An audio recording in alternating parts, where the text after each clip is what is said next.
이 앙케트 사건과 관련하여 또 한 가지 전태일로 하여금 무서운 좌절에 빠지게 만든 사건이 있었다.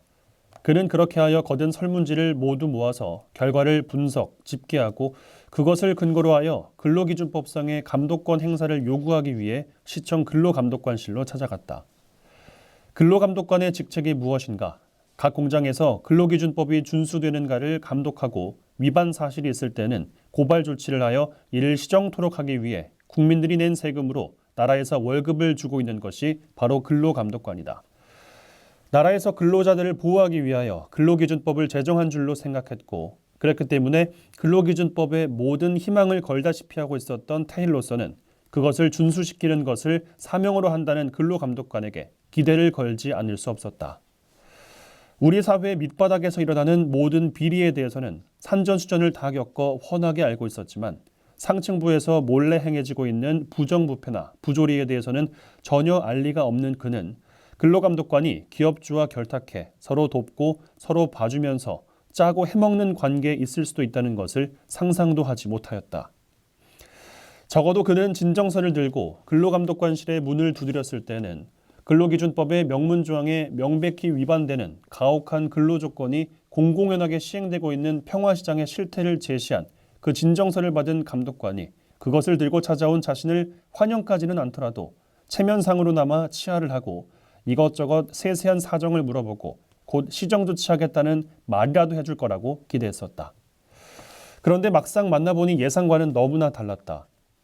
근로감독관은 초라한 모습으로 문을 열고 들어선 이 낯선 청년을 한번 힐끗 쳐다보더니 귀찮다는 표정으로 무슨 일이냐고 물었다.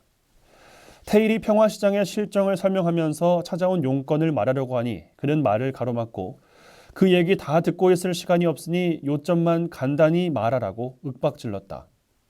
그리고는 그 간단한 요점도 듣는 둥 마는 둥 재촉하여 끝맺게 하고는 알았으니 서류 두고 가라는 이 말 한마디로 이 열의에 불타는 청년을 내몰았다. 도대체 평화시장의 참혹한 얘기를 다 듣고도 충격을 받는 빛도 없었고 최소한의 관심 표시도 없었다. 정작 충격을 받은 것은 테일이었다. 이 근로감독관이란 사람은 평화시장의 실정에 대해서 진작부터 알고 있었다는 말인가? 그렇다면 어째서 자기의 당당한 권한으로 그것을 시정하지 못하였단 말인가? 아니면 알면서도 묵인하였다는 말인데 과연 그럴 수도 있는 일인가? 만일 여태껏 평화시장의 실정을 모르고 있었다면 어째서 그것을 알려주러 온 자신을 그렇듯 냉랭하게 내쫓다시피 하였는가? 참으로 이해할 수 없는 일이었다.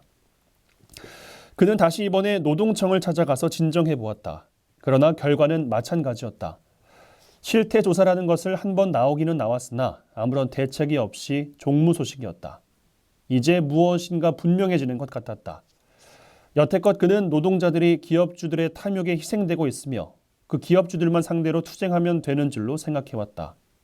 만일 기업주들의 죄상이 폭로되고 그 때문에 벌어지고 있는 노동자들의 참상이 알려지기만 하면 정부나 그 기관인 노동청이나 근로감독관들은 당연히 노동자 편을 들어 기업주들을 혼내줄 줄로 알고 있었다. 그런데 어찌된 일인가? 노동청의 저 무성의한 태도는 무엇을 말하는 것인가? 마치 업주들을 싸고 도는 듯한 태도가 아닌가? 만약 노동청이 기업주들과 결탁하고 있는 것이라면 생각이 여기에 미치자 테일은 가슴이 가위에 눌린 듯 답답해왔다.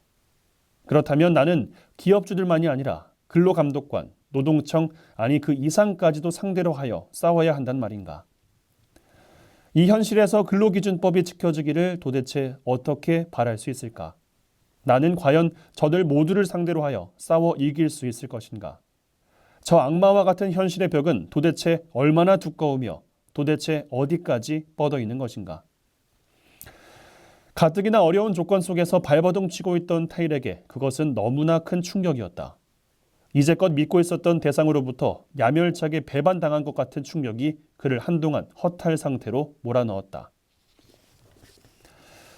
가족들에 대한 죄책감, 생계의 어려움, 실직자로서의 우울과 불안, 친구들 속에서의 고독, 바보회의 파탄, 사회의 무관심, 암초처럼 버티고선 거대하고 두터운 억압의 벽 발견, 이 모든 것이 몇 달 사이에 한꺼번에 몰려와 그를 짓눌렀을 때 그것은 실로 죽음과 같은 시련이었다.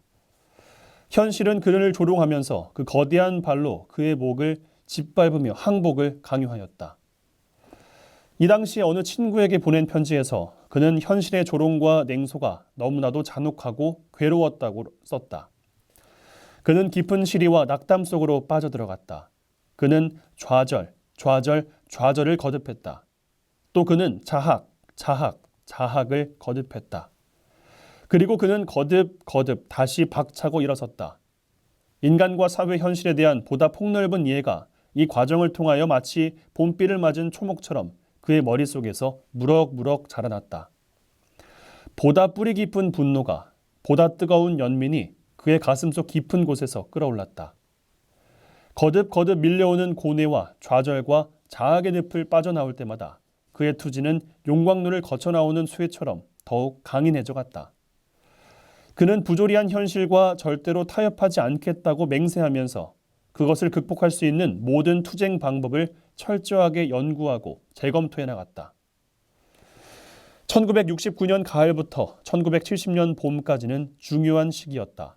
그것은 저자가 전태일 사상이라고 이름 짓고 싶은 노동하고 사랑하고 투쟁하는 한 젊은이의 참으로 주체적이고 현실적이며 인간적인 사상의 형성기였다.